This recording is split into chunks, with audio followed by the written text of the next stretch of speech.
Hello, everyone. Whoa, what a great way to start. What is this? First off, this is a tired man who's wearing glasses so that people.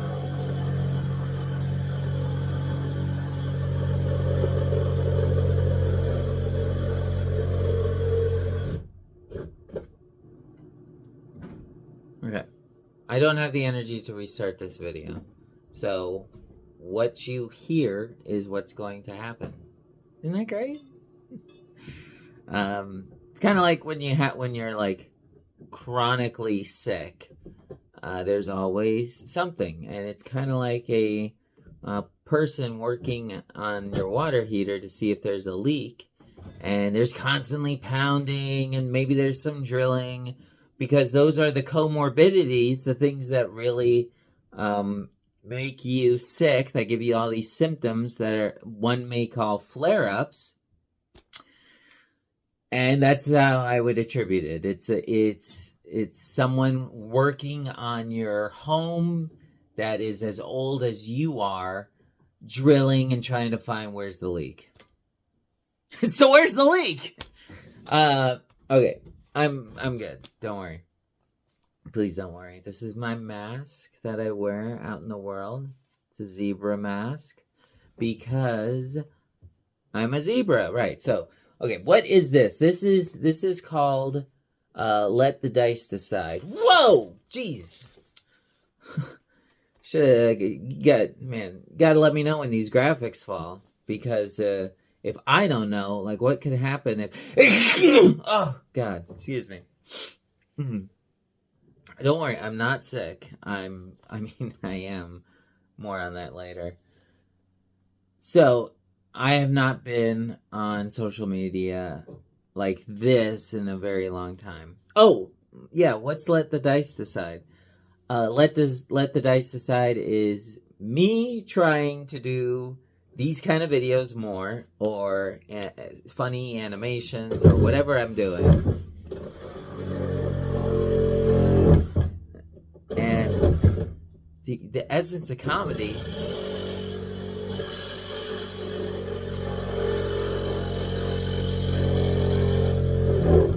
is timing. And so I thought about it, and I'm like, I'm gonna do what was it? I was gonna do a different video, I think every day.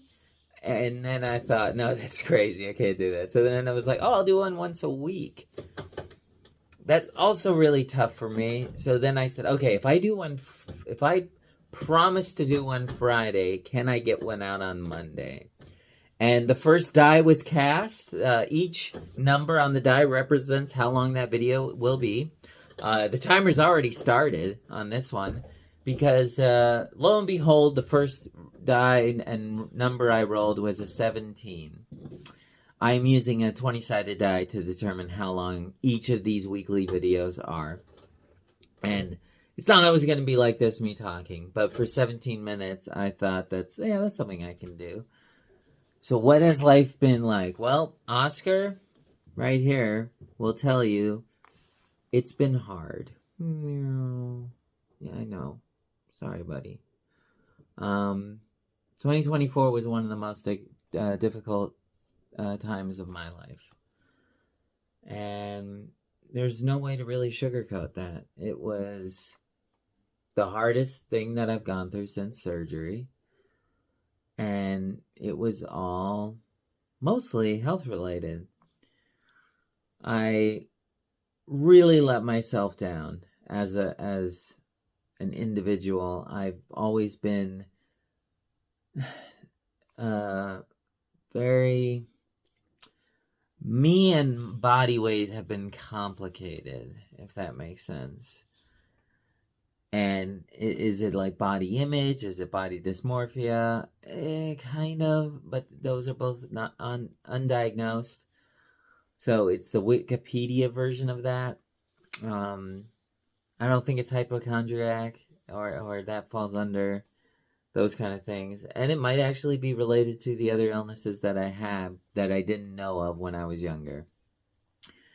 But growing up, I lived in a household where weight and food were constantly in a like chain gang battle, and they were whipping their chains, and it was just a very interesting household to grow up in.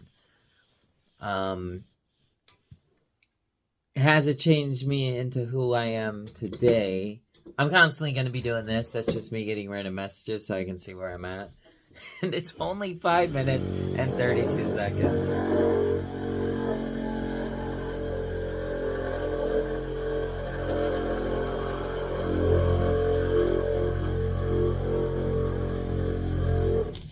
Okay.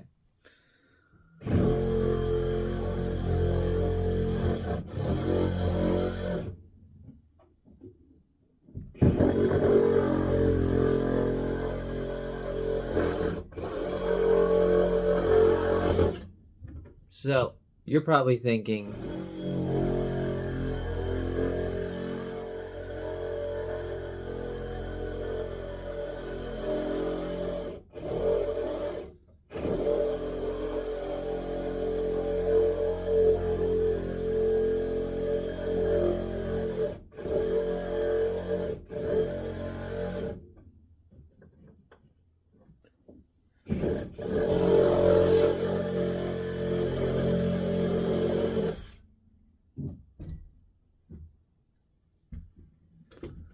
I can just edit all that out, right? Yeah, but I don't have the energy to do another video. So, this is what you get.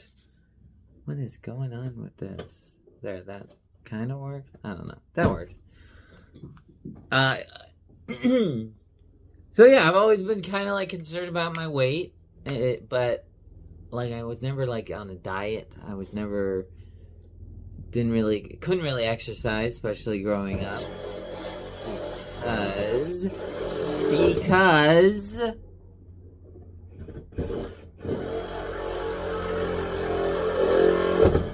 I was fatigued so many times as a kid, and I missed a lot of school because of illness. So, exercise in me, if food and weight were in a chain gang battle, exercise and me were in like Ender's Game level, or I was like on the sands of Dune in Arrakis and just fighting for my life. When people are like, maybe you should exercise. Well, maybe you should shut the fuck up. Huh? Maybe. Yeah, that's the first swear on one of these videos. And that was a good one. Man, that did you feel that? Did you, like, we connected there. There was a moment. Please don't show this to a 5-year-old. Okay, so I got up to 197 pounds, which is like a failure in my mind. And I know people can say, well, you know, you were really ill and you don't really do much. And yeah, but almost 200 pounds? Okay, now, if weight is a sensitive subject, hey, I get it. But, like, for me, I even asked my dad, I said, did you see this happening? And he's like, yeah. Like, why didn't you say anything? Hey, Corey, you know, I'm kind of concerned. You seem to be turning into the blueberry from Charlie and the Chocolate Factory. And I would have been like, whoa, really? And then I could have also, because I am an analytical mind and not some senator in the 219th Congress. 119th. 119? Oh, shoot. Is it 200 or 100? The 119th Congress, I think. I know how to look at things analytically, and I have a scientific brain. Boom! First politics. Whoa! Let's just check off the boxes as they come. Okay, so that was the first. There's nothing here. Okay.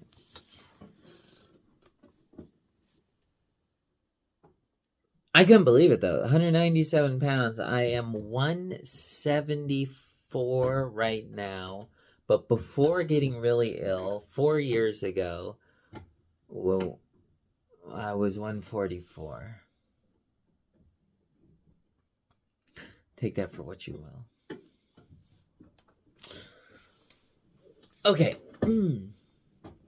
So yeah, I hit 197. So that was very hard on me to realize, and then it was like, okay, well, let's cut out sugar, right? Let's cut out sugar. Maybe that's the problem. So we started doing non-sugar stuff, zero sugar stuff, and that stuff isn't good either because of sucralose, and we'll get to that in a little bit. We got 6 minutes left. Okay, so I had a emergency surgery after 9 days of constipation. I went to the ER, and it was Dr. Boone and Nurse Bright. You cannot make up these names. Oh, since it was those guys, hold on. Stand up. And you got to remember, remember to take your pauses because it's very important. This is why I'm not a hand model.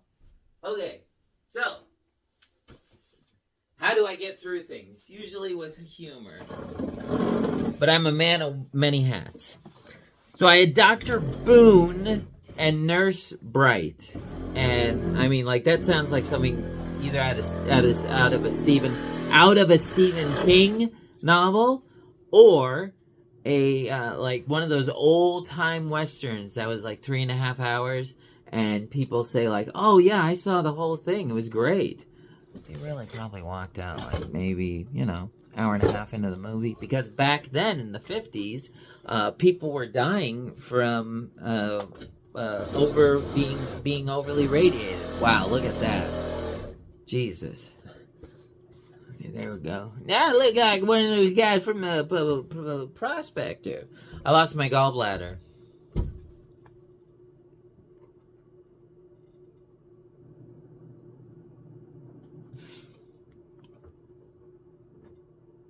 It was an emergency surgery, and after doing several scans and having problems trying to get the constipation cleared,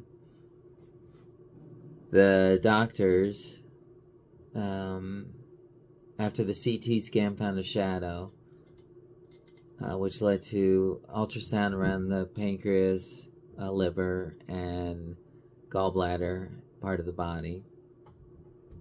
And then, as I'm coming back from an MRV, which is an MRI of that same area, simultaneously, Nurse Boone is coming in along with another head of the department. I don't know which one, but the person who's probably going to be doing my surgery, Dr. DeSimone. And they're telling my dad that your son's gallbladder is filled with large-sized stones, and one of them has impacted the major bile duct of the liver. So we go in, it's like 5 o'clock in the morning when we go to ER. I'm in surgery at 10 a.m. And I get put under. And I'm operated on with a robot, the Da Vinci 7. And the surgery is a success. But losing the gallbladder means saying hello to a big lifestyle change. And chronic illness has taken away everything I love in one way or another, or has put stress on everything I hold dear in this life. But the one thing it didn't really touch, or that we didn't really look at yet, was food in a major sense. And with no gallbladder, I had to say goodbye to some of my favorite foods. Take lamb, for instance, or caffeine, or, red meats, because the gallbladder can't really handle them. Spicy food, out the window, gone.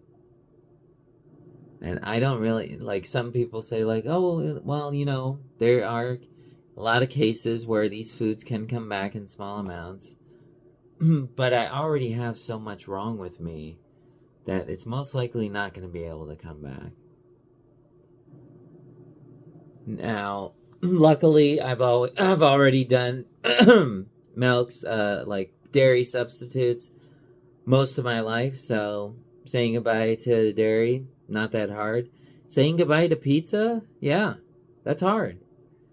Because that's not only fun, it's comfort food. And it's also a social food. Any wrap party, there is going to be pizza ordered.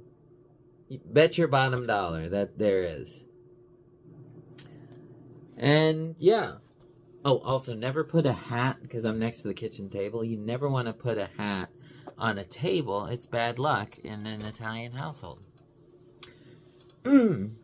This video is almost over, but I just want to say that after that, I then became a caregiver for my dad, who had emergency knee surgery, knee revision on a knee that he had already gotten done. Well, that's 17 minutes, folks. Till next time.